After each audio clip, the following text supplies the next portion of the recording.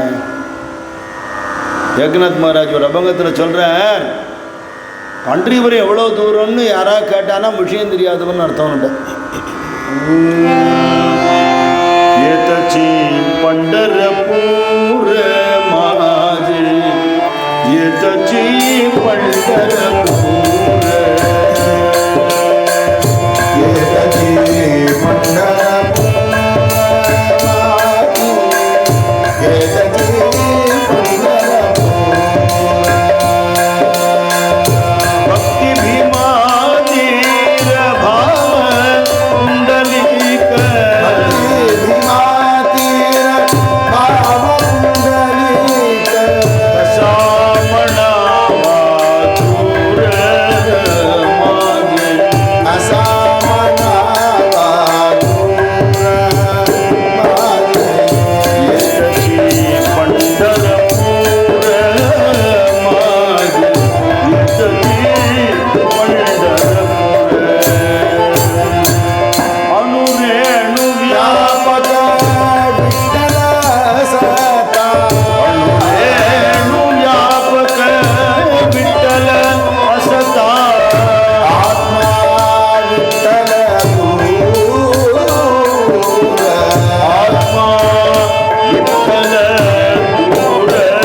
ஏதச்சி ஆனால் அந்த நிலமை வர்றதுக்கு பல தினம் போயிட்டு வந்தால் தான் வரும், எடுத்தோடனே வராது. இங்கே இருக்கிறது நிஜம்தான், தெரிஞ்சிக்க முடியாது இல்லையோ, ஆத்மஸ்வரூபம் உள்ளதாக இருக்குது, தெரிஞ்சிக்க முடியாது இல்லையோ. பக்தி அப்படிங்கிற பீமா நதி அங்கே பெருக்கெடுத்து ஓடுறது, இங்கேயும் பக்தி பெருக்கெடுத்து ஓடினா இது பண்டரிபுரம் ஆகிடும். பக்தி பீமா தீர பொண்டலீகன்கிற பக்தனுக்காக பாண்டவங்கன்னு வந்தார். அது மாதிரி உனக்கு நிஜமான பாவம் இருக்குமானால் பாவ புண்டலீக இதை தெரிஞ்சுட்டான் ஒருத்தன்னா அவன் சொல்ல மாட்டான் பண்டரிபுரம் எத்தனை கிலோமீட்டர்னு. கசாமணாவாது ரொம்ப டிஸ்டன்ஸ்னு அவன் சொல்லுவான். சரியா இந்த சரீரத்தில் விட்டல் இருக்காருங்க, எங்கே இருக்காருன்னு கேட்டால் எங்கே இல்லைன்னு கேட்குறாரு. அணு ரேணு வியாபக விட்டல அசதா அவன்தான் இருக்கான், வேற யாரும் இல்லை. நம்ம சுவாமிகிட்ட ஒருத்தர் கேட்டார், கடவுள் உண்டான்னு கேட்டார். எங்கும் நிறைந்துள்ள கடவுளில் நீ உறைந்தால், நீ கலந்தால் நீ இல்லைன்னு. கடவுளை இல்லைன்னு சொல்லாத, நீ இல்லை, நீ ஒரு போலி. இந்த உடம்பு ஒரு பொய், உள்ளே இருக்கிற விஷயங்கள்லாம் பொய், எதுவும் சாஸ்வதம் இல்லை.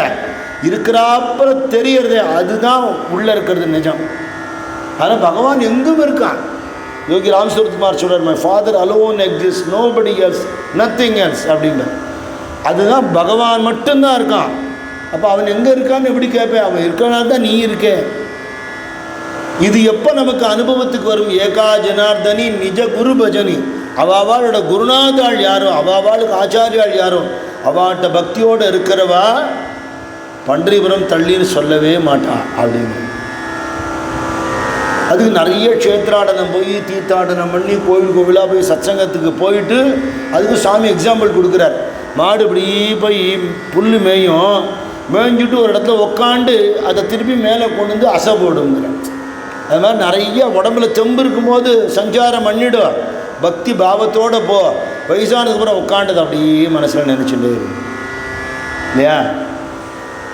அப்படி பண்டரிபுரமா எப்படிப்பா போக முடியும்? முடியும்னு எனக்கு மனசில் ஒரு எண்ணம் இருக்குது. பாகவதால் ஆசீர்வாதம் பண்ணியிருக்கா, நான் போகிறேன். கூட யார் வரா? கூட யார் துணை? பகவானே துணை, நாமமே துணை. புதுக்கோட்டை சம்பிரதாயத்தை ஒரு தெலுங்கு ஸ்லோகம் சொல்லுவா. அதில் இந்த சரீரம் இருக்கே, நல்லா ஜம்முன்னு வளர்த்த சரீரம், சோத்தால் அடித்த சுவருங்கிறோமே, அது எங்கே போகிறதுன்னா அக்னி தேவனுக்கு போயிடும்.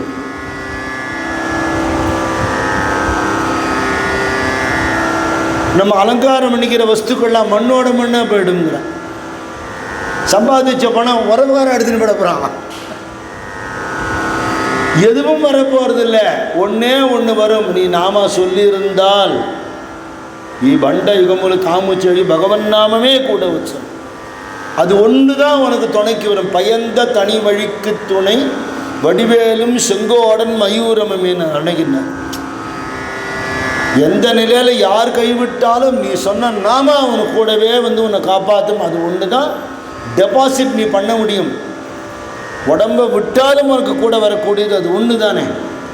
அந்த பக்தி இருக்கிறதுனால பாண்டுரங்கன் துணை, அவன் நாமம் துணைன்னா. ரொம்ப பரிதாபமாக இருக்குமா பார்த்தா. சாப்பிட்டீரா? இல்லை. ஆமாம், யாருமே இல்லை, தனியாக வந்திருக்கீரு, ஆகாரத்துக்கு என்ன வழி? சரி, நான் ஏதோ ஆகாரம் எடுத்துன்னு வந்திருக்கேன், நான் தரேன். கொடுத்தேன். வந்திருக்கிறது பாண்டுரங்கன்னு இவருக்கு தெரியாது. இந்த குழந்தை என்னை பார்க்கறதுக்குன்னு தன் உடம்பை தேய்ச்சின்னு சரீர சிரமத்தை பொருட்படுத்தாமல் வருதே, இதை விட ஒரு தபஸ் உண்டா? ஒத்த காலில் நின்று அக்னிக்கு நடுவில் பண்ணினா தான் தபஸா? இது தபஸ் தானே இல்லை? திருவள்ளுவர் சொல்றார், உற்ற நோய் நோற்றல் உயிர்க்கு ஊறு செய்யாமல் அற்றே தவத்தின் உருவுங்கிறார். உனக்கு என்ன நேர்றதோ அதை அனுபவிச்சுக்கோ, அடுத்த வாழ்க்கை கெடுதல் பண்ணாமல் இரு, அதுதான் தபஸுன்ற. கலியில் இதை விட சிம்பிள் டெஃபினேஷன் யார் கொடுக்க முடியும்? உனக்கு என்ன வருதோ அதுக்கு யாரையோ காரணம் காட்டாதா, நீ அனுபவிச்சுக்கோ. உனக்கு கெடுதல் பண்ணால் நீ ஒருத்தனை நினைக்கிற, அவனுக்கு கெடுதல் பண்ணுற சந்தர்ப்பம் கிடைக்கிது, தயவு செய்து பண்ணாத, நல்லது பண்ணு. இதுதான் தபஸுங்கிறார்.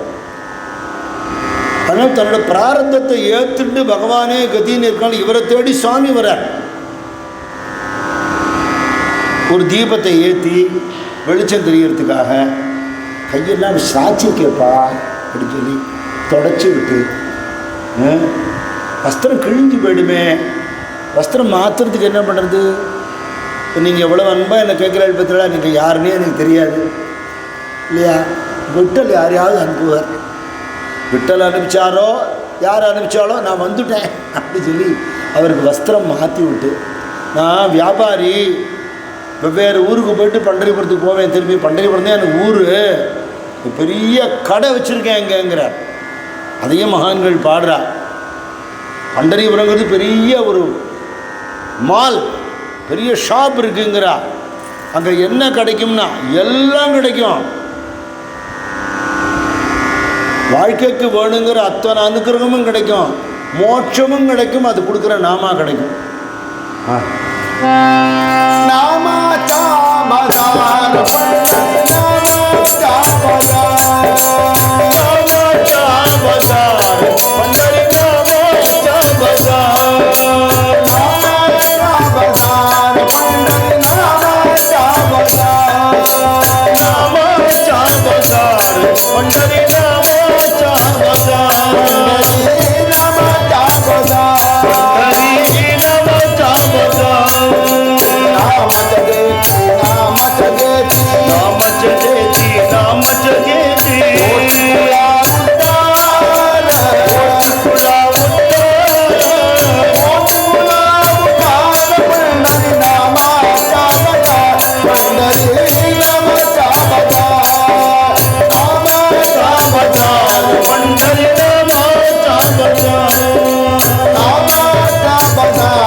ஒரு பொருளுக்கு ஒரு விலைன்னு இருக்கும், அந்த விலை கொடுத்தா தான் அந்த சாமான் கிடைக்கும். பகவன் நாமாவுக்கு என்ன விலை சொல்ல முடியுமா? உண்டு, சொல்லலாம். என்ன நாமா தான் விலைங்க. நாமம் கொடுத்து நாமம் வாங்கிறது அப்படிங்கிறது உண்டு. அது எப்படி அப்படின்னு சொன்னால், இப்போ ஒரு மகாத்மா வரார், அவரை பார்த்து நம்ம ராம் ராம்னு சொல்கிறோம், அவர் பதிலுக்கு ராம் ராம்னு சொல்கிறார். பக்தி பாவம் இல்லாமல், நாம ஜபம் இல்லாமல், சாதனை இல்லாமல் ஒரு மெக்கானிக்கலாக நான் சொல்கிற ராம் ராம்க்கு அதுலேயே ஊறி தெளிச்ச அந்த மகானுடைய வாக்குலேருந்து கிடைக்கிற ராமராம் இருக்க ஈக்குவல் பண்ண முடியுமா? இல்லையா? ஒரு மகானுடைய ஹிருதயத்திலேருந்து வருது, அவர் வாக்குலேருந்து வருது. இந்த நாமம் கொடுத்து அந்த நாமா வாங்குகிறோம். நம்ம சொல்கிற நாமாவுக்கு சாதுக்கள் வாக்குலேருந்து நாமா வருது. நாமச்ச தேத்தி நாமச்ச கேத்தி. அப்படி பண்ணிட்டா என்ன ஆகும்? கோட்டிக்குலா உத்தார். உங்களோட வம்ச பரம்பரைக்கு நீங்கள் சொத்து சேர்த்து வச்சாச்சுங்க. குலமெல்லாம் உத்தாரணமாகிடுது.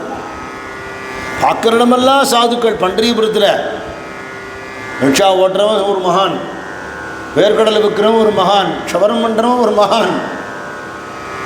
இது பொய்யில்ல, பேச்சு கொடுத்து பார்த்தெல்லாம் 10 அபவம் அர்த்தம் சொல்லுவா, பிரவச்சனம் பண்ணுவா, பேசுவா. நான் ப்ராக்டிக்கலாக பார்த்துருக்கேன். ஒரு தினம் ஆலந்தியில் பஜனை மேளா நடந்தது. கடையனூர் துக்காராம் அண்ணாவெல்லாம் பண்ணினா அன்றைக்கி யார் பாடணுமோ அந்த சிங்கர் வரல. ப்ரோக்ராம் கேன்சல் ஆகிற நிலைமையாக இருக்குது. வேறு யாராவது இந்த ஊரில் பாடுறவா கிடைப்பாளன்னு ஒரு ஆட்டோ ஸ்டாண்டில் போய் விசாரிச்சிருக்கேன். உங்களுக்கு அபங்க பஜனை தானே பண்ணணும், நாங்களே வந்து பண்ணிக்கிறோம். யார்? ஆட்டோக்காரா வந்துட்டா. அத்தனை பேரும் வேட்டியெல்லாம் மாற்றின்னு வந்துட்டு ஒரு 5-6 பேர் இருக்கா.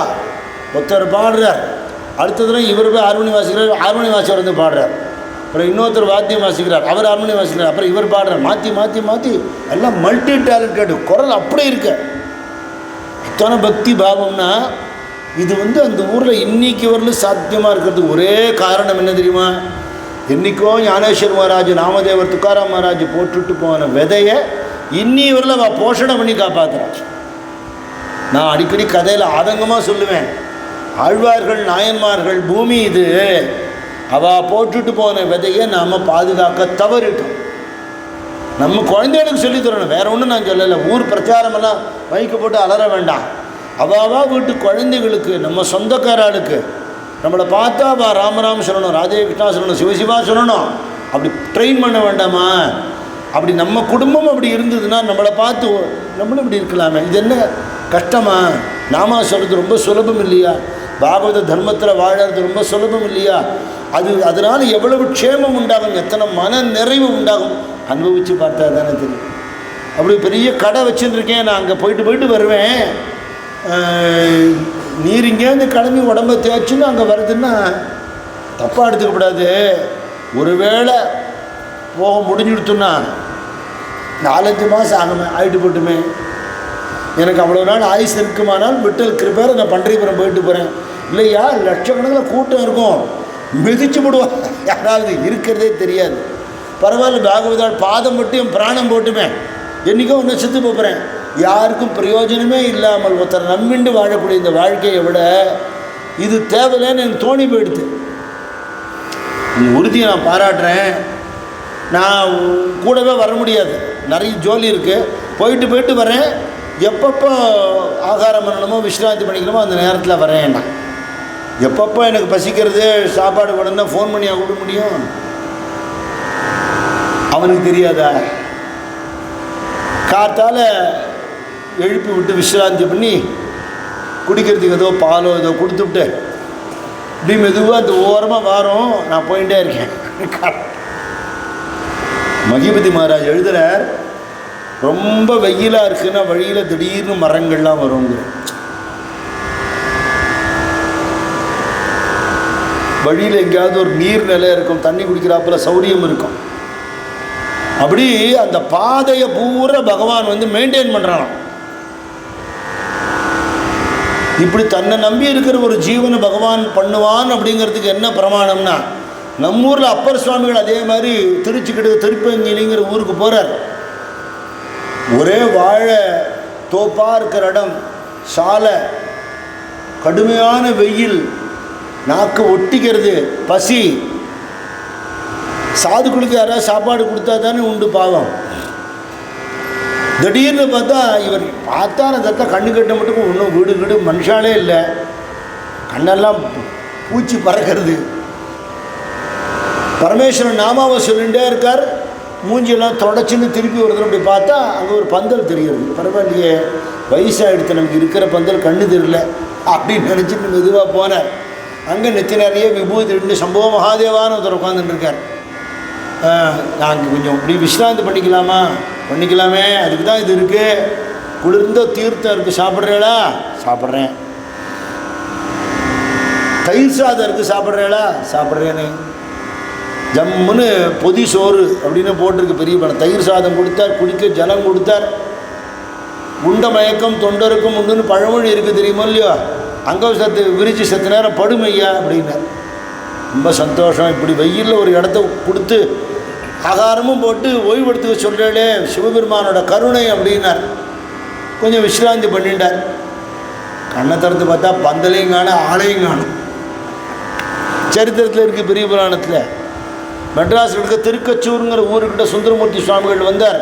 அவர் கூட வர பரிஜனங்கள்லாம் எங்கேயோ மாட்டினுட்டா. சமைச்சு போடுறதுக்கு ஆள் இல்லை, பசி பிராணம் போகிறது. பட்டு பீதாம்பரம், கையில் தங்க பரம்பு, தங்க கிரீடம், மாலை, சாப்பாடு வழி இல்லை. சாமி அந்த கோலத்தில் தான் இருக்கணும்னு சொல்லியிருக்கார். அப்படி தான் இருப்பார் அவர். யாரை போய் என்ன கேட்குறது? கோவில் வாசலில் உட்காந்துருக்கார். ஒரு பிராமணர் வந்தார். எந்த ஊருன்னார். அடியார்களுக்கெல்லாம் ஊர் கிடையாதுயா, பிறந்தது திருநாவலூர், ஆட்கொள்ளப்பட்டது திருவண்ணநல்லூர், கல்யாணது திருவாரூரில், அப்படி சுற்றிகிட்டே இருப்பேன். ஊராக போயிட்டு இருப்பேன், பாடிட்டு இருப்பேன். தனியாக வந்திருக்கிறேன் இல்லை, ஒரு பெரிய கோஷ்டியே இருக்குது, அவள் எங்கேயோ இருக்கா, நான் வேகமாக வந்துவிட்டேன். இல்லை முகமெல்லாம் வாடி இருக்கேன், பசிக்கிறது, என்ன பண்ணுறது?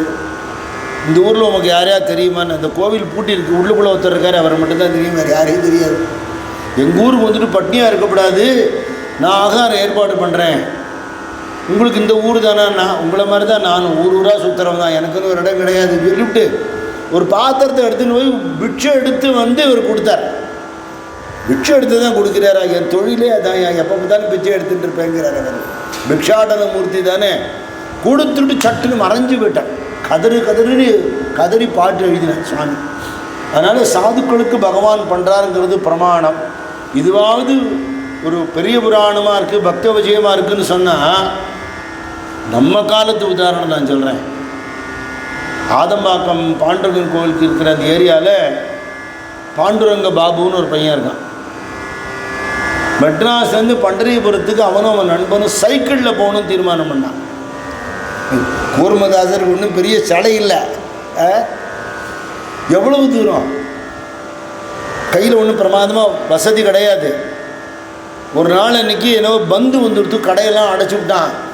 ஒரு வாழைப்பழம் கூட வாங்க முடியல, பசி பிராணம் போயிடுத்து. கூட வந்தவங்க சொன்னால், பெரிய பாண்டரங்கங்கிறிய உங்கள் பாண்டரங்க கிழிச்சான், போ இன்றைக்கி குழா தண்ணி தான் இன்றைக்கி நமக்குங்கிறான். கவலைப்படாத, விட்டல் கொடுப்பார். விட்டல் கொடுத்தா ஒன்றும் காணுமையா, காத்தால் ஒன்றும் இல்லை. மத்தியானமும் தாண்டி எடுத்தோம், எவ்வளோ நேரம் தண்ணி குடிச்சிட்டே இருக்க முடியும்? சாயந்தரம் ஆகிடுத்து. இதே மாதிரி ஒரு ஆஞ்சநேயர் கோவிலில் தான் அவள் போய் ஓய்வு எடுத்துண்டா. ஒன்றும் வழியிலேயே நினச்சிட்டு இருக்கிறத ஒரு பையன் ஒரு பெரிய கூடையில் சுட சுட பூரி சப்ஜி எல்லாம் பண்ணி எடுத்துன்னு வந்தான். சரி, சாமி நேவேத்தியம் பண்ணுறதுக்கு எடுத்துன்னு வரான் போல் இருக்கு. ஆஞ்சநேயர் நேவேத்தியம் மட்டும் ஒரு நேவனு கொடுறான்னு வாங்கி சாப்பிட்டு பசி தாங்க முடியல. என்ன நம்ம அங்கேருந்து வந்து வச்சுட்டு, இதெல்லாம் ஆப்கேலையே எல்லாம் உங்களுக்கு தாங்கிறேன்.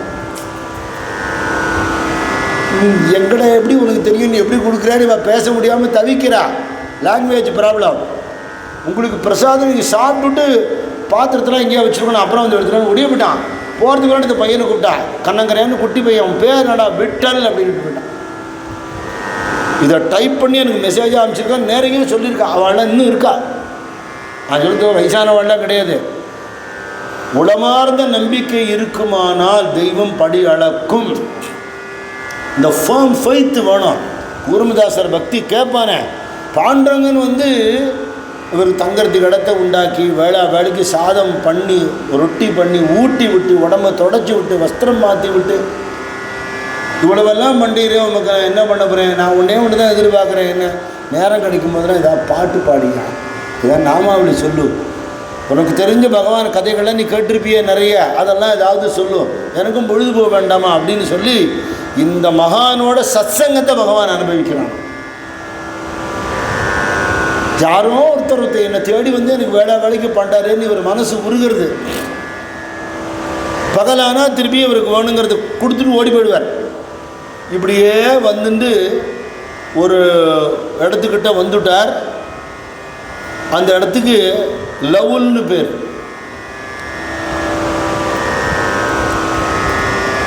அங்கேருந்து பண்டரிபுரத்துக்கு சாதாரணமாக நடந்து போகிறவாள்லாம் அவள்லாம் ஒரு நாளைக்கு 20-25 கிலோமீட்டர் நடக்கலவா, 2 நாளில் போயிடுவா. இவர் இந்த உடம்பு வச்சுன்னு எப்படி போவார்? அசந்து போயிடுத்த உடம்பு. அந்த பக்கமாக சாதுக்கள்லாம் போகிறா. அவட்ட சொன்னார், நீ யாருப்பா இப்படி உடம்பு தேய்ச்சின்னு வரைய? எங்கேருந்து வரேன்? நான் பிரதிஷ்டானபுரம் பைட்டன்லேருந்து வரேன். பைட்டன்லேருந்து எங்கே போகிற? பண்டரிபுரம் போகிறேன். பண்டரிபுரம்லாம் போக முடியாது. இப்படி சொல்லியே நான் 4 மாதமாக ஆகிடுத்து வந்துட்டேன். 4 மாதமாக பாண்டுரங்கன் படி நடந்துன்னு இருக்கான். அது அவருக்கு தெரியாது. நான் வந்துட்டேன். நெருங்கிடுத்துங்கிறா. எனக்கு என்ன வருத்தம்னா, இன்னைக்கு ராத்திரிக்குள்ளே நான் பண்டரிபுரத்தில் இருக்கணும். ஆஷாட ஏகாதசி, கார்த்திகை ஏகாதசி, இந்த 2 ஏகாதசி தினத்திலையும் முதல் நாள் ராத்திரி தசமி அன்னைக்கு லட்சோபலட்சம் பக்தாள் கூட்டிடுவா.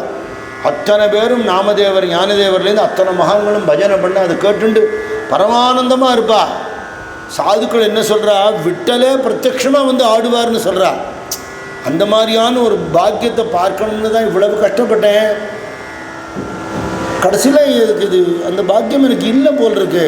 அவ்வளோ தூரம் போகிறதுக்கு எனக்கு இனிமேல் உடம்பு அசக்தமாக போயிடுது. நீங்கள் ஒரு உபகாரம் பண்ணுங்கோ, என்னை இருந்து கூட்டின்னு போங்கன்னு நான் சொல்ல மாட்டேன். என்னால் உங்களுக்கும் பாக்கியம் போயிடும்.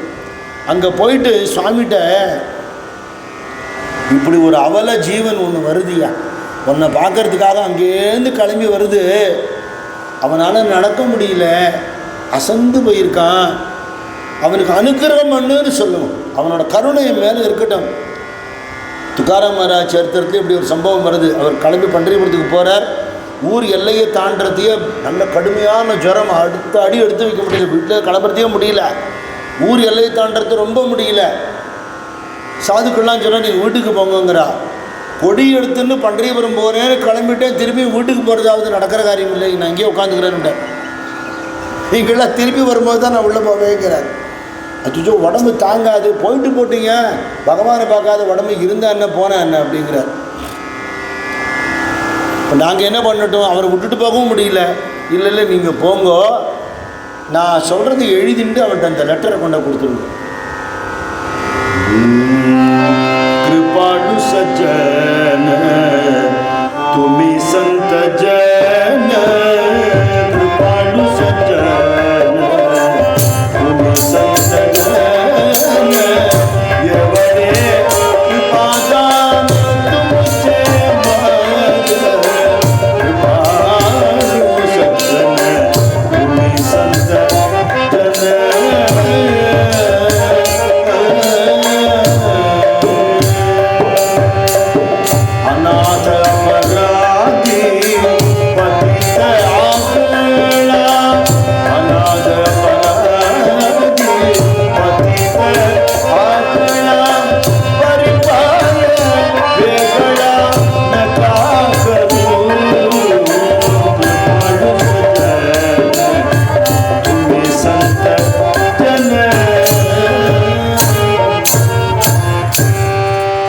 இல்லாத ஒரு அநாத, ஒரு பாபி உன்னை பார்க்கணும்னு கிளம்பிட்டு ஜுரம் வந்து கிடக்கிறான்னு அவன்கிட்ட போய் ஒரு வார்த்தை சொல்லு. அந்த துக்காராம கைவிட்டு விடாதேன்னு எனக்காக சிபாரிசு பண்ணுங்க. நீங்கள் சொன்னால் விட்டால் கேட்பான், சாதுக்கள் சொன்னால் பகவான் கேட்பான் அப்படின்னு சொல்லி இவாள்கிட்ட சொல்லி அனுப்புகிறார். இவாள்லாம் அங்கே பண்டரிபுரம் போய் பாண்டுறங்கன்ட்ட, எங்கள் துக்காராம் மகாராஜ் வந்து உடம்பு முடியாமல் படுத்துன்னு இருக்கார், வீட்டுக்கு போங்கன்னு போக மாட்டேன், ஊர் எல்லையிலே உட்காந்துருக்கார், நீங்கள் அவருக்கு அனுகிரகம் பண்ணணும்னு சொல்ல கருடன் அனுப்பிச்சு நீ போய் துக்காராம் கூட்டின்னு வாங்குறாரு. அவனால் நடக்க முடியல, நீ போய் கூட்டின்னு வா. கருடாழ்வார் எங்கேருந்து வந்துவிட்டார், ஏறிக்கோங்க அப்படிங்கிறார். அப்போ சொல்கிறார், நீங்கள் பகவானோட வாகனம் இல்லையோ? ஆமாம். உங்கள் மேலே கால் வச்சு நான் எப்படி ஏறுவேன்? நான் வரமாட்டேன். நீங்கள் வந்து பெரிய திருவடி இல்லையா, உங்கள் மேலே நான் கால் வச்சு ஏற மாட்டேன். சுவாமி தானே கூட்டின்னு வர சொன்னார். என் மேலே அவருக்கு அவ்வளோ அக்கறை இருக்குமுன்னா அவரை வர சொல்லுவாங்க. சுவாமிகிட்ட உரிமை உண்டு, பாகவதால்கிட்ட மரியாதை உண்டு. இப்படி சொல்கிற சாதுக்களை நீங்கள் போய் சொல்லுங்க, இப்படி ஒருத்தன் இருக்கான் உடம்பு முடியாதவன் ஒருத்தன், உன்னை பார்க்க 4 மாதமாக வந்துட்டு இப்படி கிடக்கிறான்னு சொல்லுங்க, கட்டாயம் சொல்கிறோம் அப்படின்னு கிளம்பி போயிட்டான். நேரம் ஆக ஆக இருட்டி போயிடுத்து. தினம் சந்தியாகால நேரத்தில் அந்த வியாபாரி வந்துடுவார். அன்னைக்கு காணும் அத்வானம். இன்னைக்கு இப்போ இந்த 21st செஞ்சுரியில் போனேன்னா அந்த இடம் ஹோன்னு இருக்கும். நம்ம ஒரு தர்மம் பண்டரி யாத்திரை போது போயிட்டு வருவோம் அந்த இடத்துக்கு. அந்த இடத்துல அவர் 700 வருஷத்துக்கு முன்னாடி 750 வருஷத்துக்கு முன்னாடி எப்படி இருந்திருப்பாருன்னு தெரியல. பாவம், ஒரு உதவிக்கு ஆள் இல்லை, அன்னபானத்துக்கு வழி இல்லை, அதை பற்றி சிந்தனையும் இல்லை. கவலை எப்படி இருக்குது?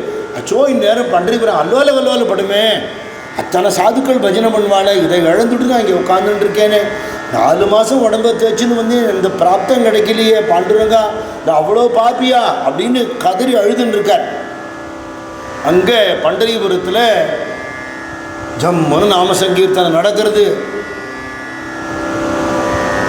அந்த காட்சி அப்படியே வர்ணித்து ஜனாபாய் சொக்காமல மகாராஜ் வள்ளம் பாடியிருக்கா எப்படி இருக்கும் அப்படின்னு. சாதாரணமாக ஒரு பஜனை மேளானாலே இந்த மிளன்கிற வார்த்தையிலேருந்து மேளாங்கிறது வந்தது. ஒன்று கலக்கிறது, அத்தனை பாகவதான்னு ஒன்று சேர்ந்து பஜனை பண்ணும்போது அது ஒரு பரமானந்தம் தான், சொல்ல வார்த்தை கிடையாது.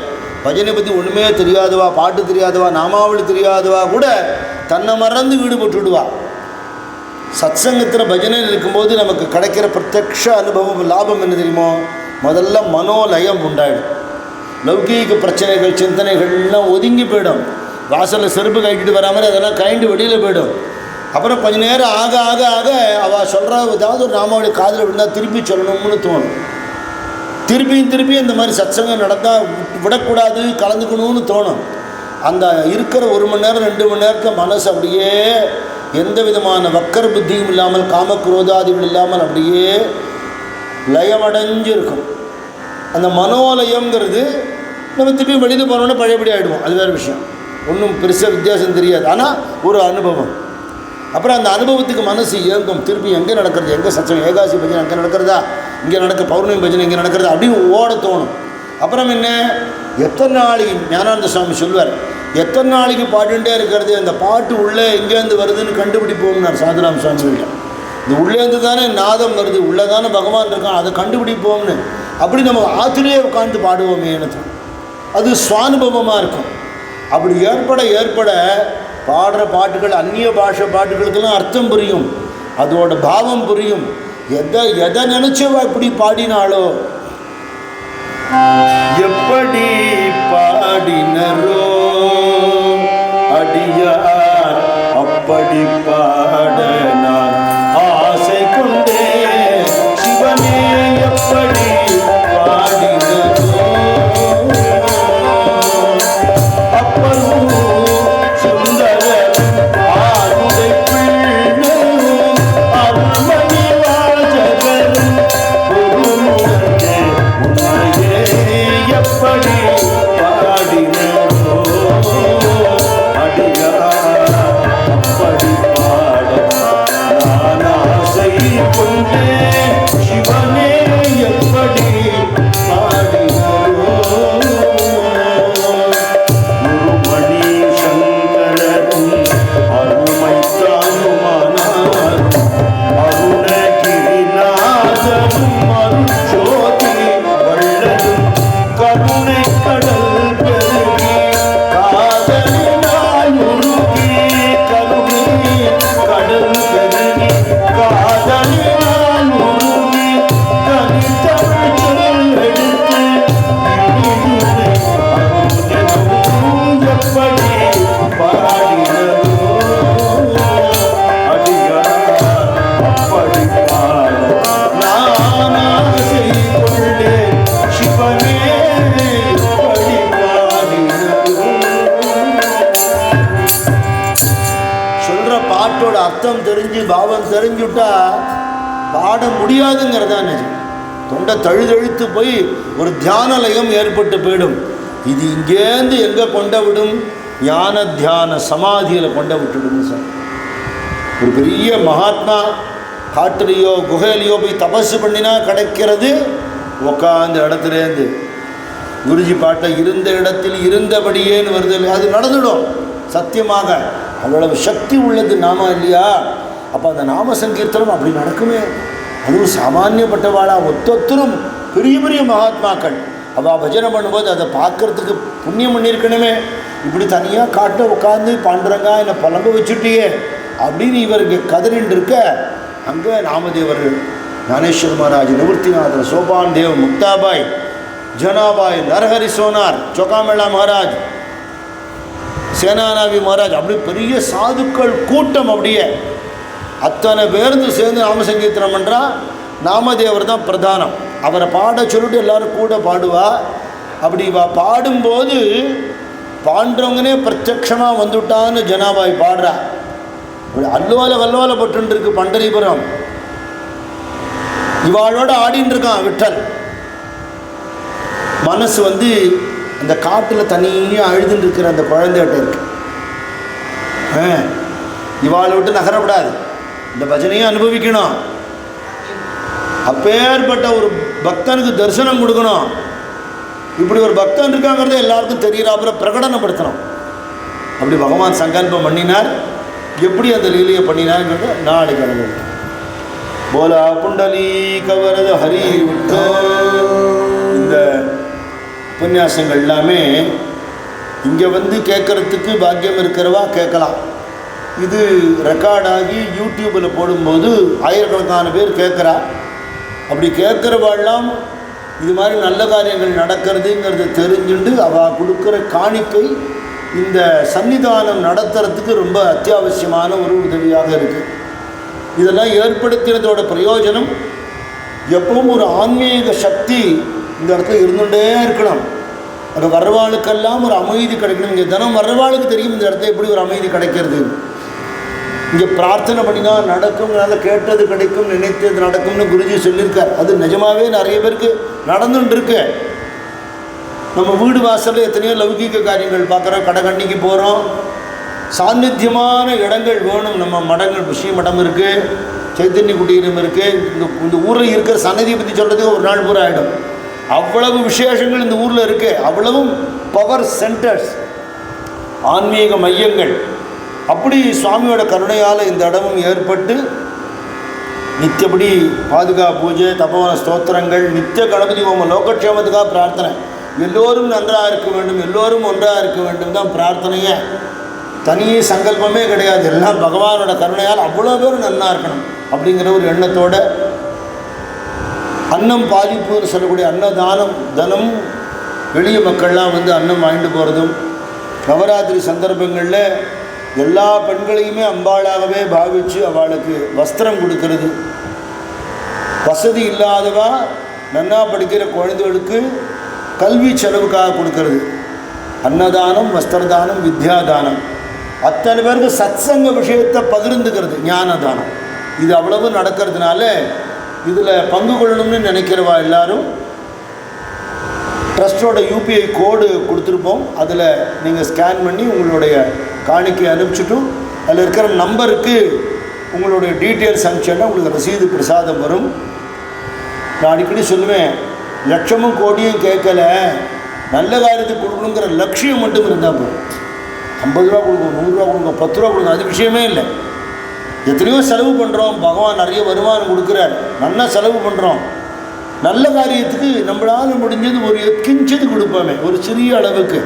அது மாதிரி ஒருத்தரும் பங்கெடுத்துன்னு பண்ணினா இங்கே மட்டும் இல்லை, எங்கெல்லாம் தர்ம காரியங்கள் நடக்கிறதோ, யாரெல்லாம் சத்சங்கத்துக்காக பாடுபடுறாலும் எல்லா இடத்துக்கும் பக்தாள்கிட்டே தானே வரணும் இல்லையா? அப்படி வந்துடுத்துன்னா இந்த காரியங்கள் இன்னும் சீரும் சிறப்புமாக நடக்கும். நிறைய சத்சங்கம் நடக்கும், மக்களுக்கு ஒரு அமைதி உண்டாகும், நிறைய தர்ம காரியங்கள் நடக்கும். அதுக்கு எல்லாரும் உபகாரம் பண்ணணும்னு கேட்டுக்கிறேன். ஞானானந்தா ஞானானந்தா சத்குரு ஞானானந்தா ஞானானந்தா ஞானானந்தா சத்குரு ஞானானந்தா ஞானானந்தா ஞானா